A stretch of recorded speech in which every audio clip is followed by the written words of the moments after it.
ओम साई राम। आजिर साई संदेश रे बाबा कहउचंती मोर प्रिय संतान मु तुमर कष्ट को देखि पारुछि। तुमे बहु दुख रे अछ संतान, तुमे चिंता करनी। मु तुम कष्ट पाई मो मालिक पाखरे प्रार्थना करुछि। तुम कष्ट बहुत जल्दी दूर हो जिवो संतान। तुमे किंतु जहा करुछ मन लगे के कर।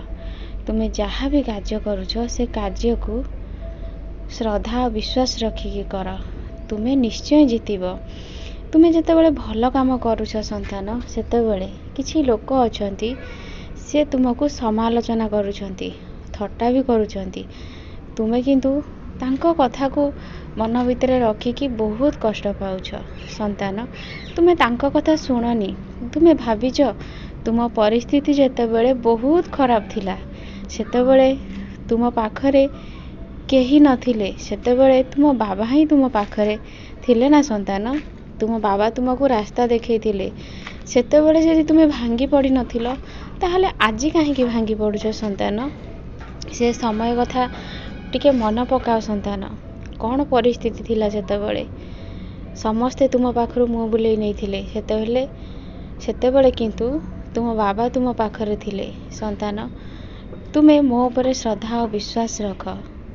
एबे जहा भी होउछि सब किछि भल बोली भाबिनियो, भगवान कर आशीर्वाद बोली भाबिनियो। समय आसिले पुणी सब ठीक हो जिवो। मनीष जीवन रे सुख दुख लागिकी रही थाए। सेथि लागी संसार भितर जेहेतु घर करिच, छोट बड़ समस्या तो आसीबो। सेथि प्रति तुमे ध्यान दियोनी संतान। तुमे कर्म उपरे ध्यान दियो। आ केमिति तुम लक्ष्य स्थल रे पहुँचीबो सेही कथा उपरे ध्यान दियो। सबु बेले भाबो बाबा मो संगे अछंती, आउ मते सी सबु बेले रक्षा करिवे। मोर केही किछि क्षति करि परिबेनी। मोर बाबा उपरे मोर सेतिकी दृढ़ विश्वास अछि। सी मते निश्चय सहाय्य करिवे। आ मो परिवार को सी निश्चय रक्षा करिवे। मोर किछि असुविधा हेबनी। मो बाबा चरण रे सबू अर्पण कर देइछि। आउ सबु बेले धर्म मार्ग रे चालुछि, ठीक काम करुछि। जे ठीक रास्ता रे जाए ता जीवन रे बहुत कष्ट आसे, किंतु समय आउ परिस्थिति एमिति दिने हो जाए तार भल कर्म देखी भगवान सबू ठीक कर दियंती। मु भी आज सेमिति कर्म करुछि। ए सबू जहा भी दुख आसुछि मो किछि असुविधा हेबनी। मोर मो बाबा सबू ठीक कर देबे। आउ मु बाबा नाम सबु बेले स्मरण करुछि। तांकर साई सचरित्र भी पाठ करुछि। राति रे सोइला बेले बाबांकर नाम 108 थर लेखिकी सोउछि। काहेकि मोर असुविधा हेबो? मु तो कार किछि क्षति करिनी। सबु बेले एमिति भल भावना मन रे रख संतान। तुमर सबु किछि मंगलमय हेबो।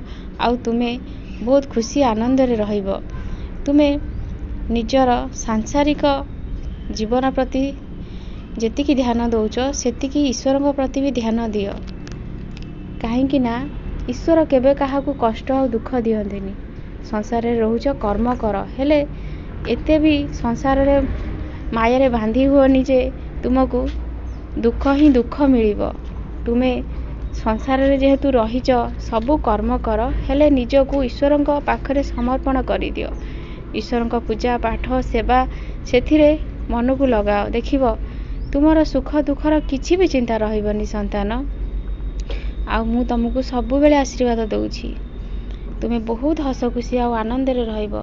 तुम जीवन रे जहा दुख कष्ट अछि सबु मु नै सारिछि। आउ बहुत जल्दी तुम जीवन रे नुआ सखाळ आसीबो। एई नुआ वर्ष आसीबा बेलकू तुमर सबु किछि ठीक हो जाइतिबो। तुमर गोटे नुआ जीवन भी आरंभ हबो। तुमर बहुत दिन हेलानी अटकी थिबा कार्य पूरण भी हो जिवो। चिंता करनी संतान। किंतु तुम मनरू गर्व आउ अहंकार ए दुईटी जिनस को नष्ट कर दियो। मन को सब बेले पवित्र रख। खुशी आनंद रे रुह संतान।